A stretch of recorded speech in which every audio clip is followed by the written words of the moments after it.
De l'Évangile de Jésus-Christ selon saint Luc, chapitre 17, versets 11 à 19. En ce temps-là, Jésus, marchant vers Jérusalem, traversait la région située entre la Samarie et la Galilée. Comme il entrait dans un village, 10 lépreux vinrent à sa rencontre. Ils s'arrêtèrent à distance et lui crièrent « Jésus, Maître, prends pitié de nous !» À cette vue, Jésus leur dit « Allez vous montrer aux prêtres. » En cours de route, ils furent purifiés. L'un d'eux, voyant qu'il était guéri, revint sur ses pas en glorifiant Dieu à pleine voix. Il se jeta face contre terre aux pieds de Jésus en lui rendant grâce. Or, c'était un Samaritain. Alors Jésus prit la parole en disant « Tous les 10 n'ont-ils pas été purifiés? Les 9 autres où sont-ils? Il ne s'est trouvé parmi eux que cet étranger pour revenir sur ses pas et rendre gloire à Dieu ?» Jésus lui dit « Relève-toi et va, ta foi t'a sauvé. » Acclamons la parole de Dieu. Frères et sœurs, nous venons d'entendre l'histoire bouleversante de 10 lépreux, des hommes marginalisés, exclus par leur maladie, qui crient vers Jésus « Maître, prends pitié de nous !» Et Jésus, dans sa miséricorde infinie, les guérit tous. Pourtant, un seul de ces hommes revient, un Samaritain, un étranger qui revient, lui, pour rendre grâce. Cette parole nous invite aujourd'hui à réfléchir. Qu'est-ce que la gratitude et pourquoi transforme-t-elle nos vies? L'Évangile nous montre que les 10 lépreux ont reçu le même don, la guérison. Mais seul le Samaritain, cet homme qu'on méprisait à cause de son origine, reconnaît la source de ce miracle. Il ne se contente pas de reprendre sa vie, il revient, il glorifie Dieu et il se prosterne.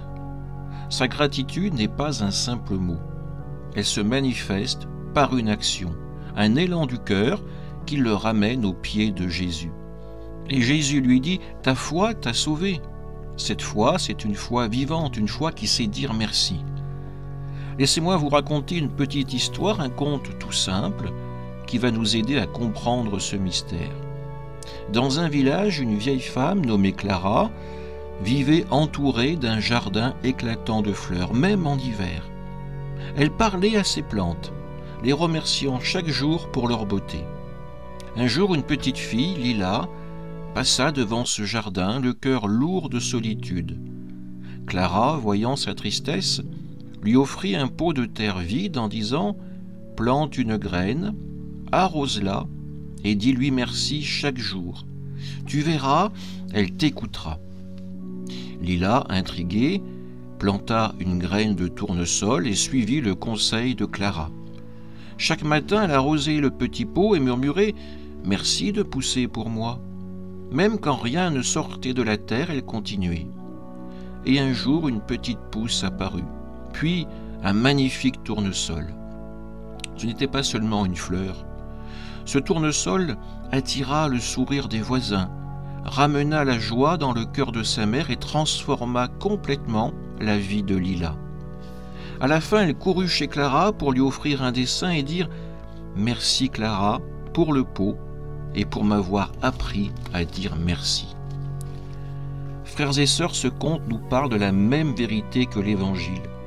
Comme le Samaritain, Lila a appris à dire merci, même dans l'attente, même dans la simplicité d'un pot vide. Et ce merci a fait fleurir bien plus qu'une plante. Il a fait grandir l'amour, la communauté, la joie. La gratitude, c'est comme une graine. Elle semble petite, mais quand on l'arrose avec foi, elle donne des fruits inattendus. Dans notre vie, nous sommes tous un peu comme ces lépreux. Nous portons nos blessures, nos exclusions, nos manques. Et Jésus passe, toujours, offrant sa miséricorde. Combien de fois avons-nous été guéris, soutenus, aimés, sans même le reconnaître?